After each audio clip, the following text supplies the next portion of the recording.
Friends, आज की short analysis में हम डिस्कस करेंगे CDSL स्टॉक के ऊपर, जिसका फुल फॉर्म है सेंट्रल डिपॉजिटरी सर्विस लिमिटेड। दोस्तों, ये स्टॉक अगर आप देखो तो अगस्त 2024 से करेक्शन के अंदर चल रहा है। मोटा मोटी देखो तो दोस्तों इसने 2 महीने पूरे करेक्शन में बिता दिए, और उसमें भी दोस्तों अगर आप देखो तो करेक्शन में इसने सिर्फ और सिर्फ टाइम वाइज करेक्शन दिया, जहाँ पर स्टॉक ने एक साइडवे कंसोलिडेशन किया, एक रेंज बनाया, एक स्ट्रॉन्ग बेस बनाकर अल्टीमेटली उसको ब्रेकआउट किया है। और दोस्तों ये स्टॉक के अंदर मल्टीपल पॉजिटिव फैक्टर्स एक साथ ब्रेकआउट हुए हैं, जिसके तहत ये स्टॉक करंट लेवल से अपसाइड में 15% रनअप के लिए रेडी है। लेकिन दोस्तों उसमें कोई भी हमारी बाय सेल होल्ड रिकमेंडेशन नहीं है। ये प्योरली एजुकेशन पर्पस से मैं अपना पॉइंट ऑफ व्यू आप लोगों के सामने शेयर कर रहा हूँ। कोई भी पोजीशन लेने से पहले अपने फाइनेंशियल एडवाइज़र को ज़रूर कंसल्ट कर लेना।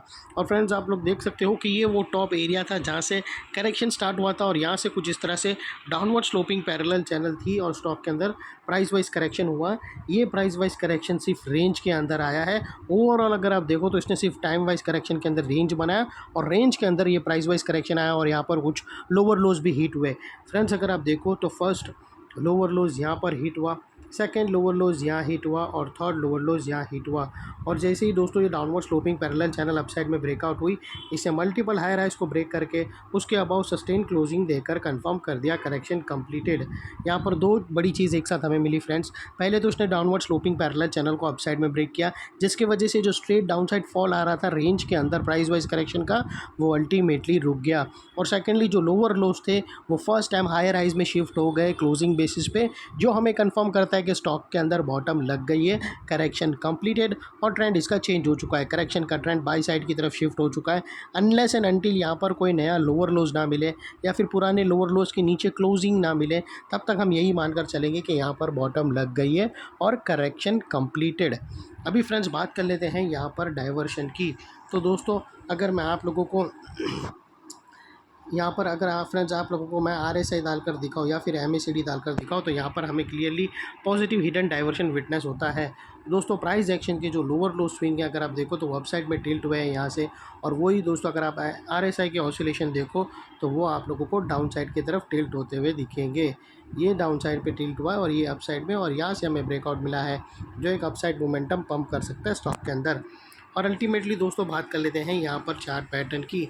तो फ्रेंड्स अगर आप देखो तो यहाँ पर हमें दोस्तों अगर आप यहाँ पर विटनेस करो तो यहाँ पर हमें एक ज़बरदस्त पैरेलल चैनल ब्रेकआउट होते हुए मिली है, और दोस्तों यही पैरेलल चैनल के अंदर यहाँ पर एक डबल बॉटम भी हिट आउट हुई है। और फ्रेंड्स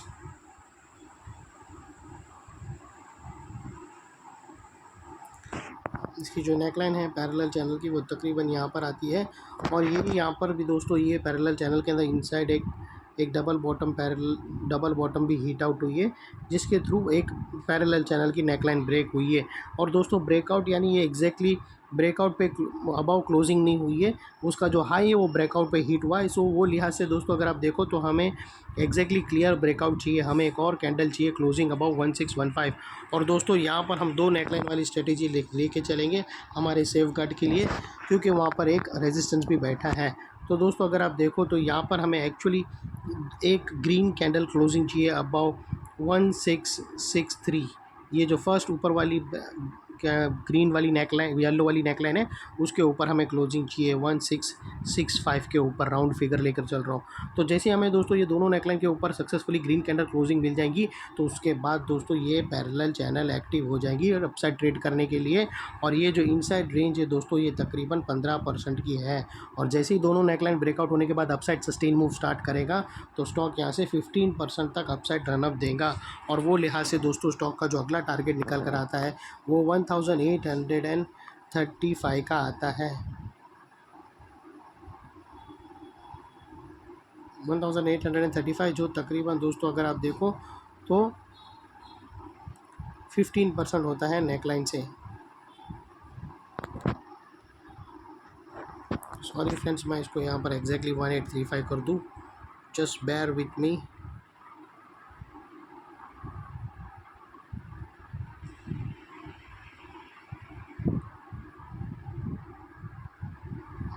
ये जो फिर उसके बाद दोस्तों 1835 आएगा। और दोस्तों यहाँ पर अभी मैं फ़िलहाल आपको स्टॉप लॉस नहीं दे सकता हूँ, क्योंकि अभी तक हमें दोनों नेकलाइन ब्रेकआउट होते हुए नहीं मिली है। लेकिन जैसे ही दोनों नेकलाइन ब्रेकआउट होती है तो आप अपने एडवाइज़र को पूछकर ATR की हेल्प ले सकते हो, या फिर फर्स्ट ब्रेकआउट कैंडल के लो के नीचे क्लोजिंग बेसिस पे आप स्टॉप लॉस रख सकते हो, या फिर दोस्तों आप एक का नियरेस्ट लोअर स्विंग भी रख सकते हो। और दोस्तों एक और चीज़ याद रखना, यहाँ पर पॉसिबल है कुछ टाइम तक स्टॉक ये एरिया पे कंसोलिडेशन करे और एक रेंज बनावे, और वो रेंज अपसाइड में ब्रेकआउट हुए तो तुम्हें पोजीशन लेना है, और इन केस अगर रेंज नीचे ब्रेकडाउन हो तो तुम्हें ये पूरा ट्रेड सेटअप अवॉइड कर देना है। और उसके बाद दोस्तों ये स्टॉक और भी डाउन साइड में करेक्शन के लिए रेडी रहेगा। तो इतना मेक श्योर करना कि ये जो नेकलाइन के पास अगर रेंज फॉर्मेशन आती है और रेंज फॉर्मेशन अपसाइड में ब्रेकआउट होती है, उसके बाद तुम स्टॉप लॉस रह सकते हो, और रेंज के लोअर एंड के नीचे क्लोजिंग बेसिस पे तुम्हारा स्टॉप लॉस रहना चाहिए। ये भी एक पॉसिबिलिटी रह हो सकती है, जो मैं आप लोगों को अपने माइंड सेट को रेडी करने के लिए तैयार कर रहा हूँ। और फ्रेंड्स नेकलाइन के पास का ये एरिया, जैसे ही दोनों नेकलाइन ब्रेकआउट हो जाएंगी उसके बाद ये एरिया बहुत ही इंपॉर्टेंट एरिया बनकर खड़ा होगा, क्योंकि दोस्तों अगर आप देखो तो मल्टीपल पॉजिटिव फैक्टर्स एक साथ एक्शन में हमें यहाँ पर ही आते हुए मिले। यही एरिया पे दोस्तों हमने downward sloping parallel channel upside में ब्रेकआउट होते हुए मिली, यहाँ पर ही हमें लोअर लोज हायर हाइज में शिफ्ट होते हुए मिले, यहाँ पर ही दोस्तों हमें पॉजिटिव हिडन डाइवर्शन RSI के थ्रू मिला, और यहाँ पर दोस्तों एक पैरेलल चैनल ब्रेकआउट हुई जिसके अंदर एक लॉन्चिंग पैटर्न डबल बॉटम भी हिट आउट हुई। तो वो लिहाज से दोस्तों जैसे ये दोनों नेकलाइन ब्रेकआउट होंगी, अब तक जो एक रेजिस्टेंस था फिर वो एक स्ट्रॉन्ग सपोर्ट बनकर खड़ा रहेगा, और इतने बड़े स्ट्रॉन्ग सपोर्ट के नीचे क्लोजिंग बेसिस पे आप लोगों का स्टॉप लॉस रहना चाहिए, जो आसानी से हिट ना हो।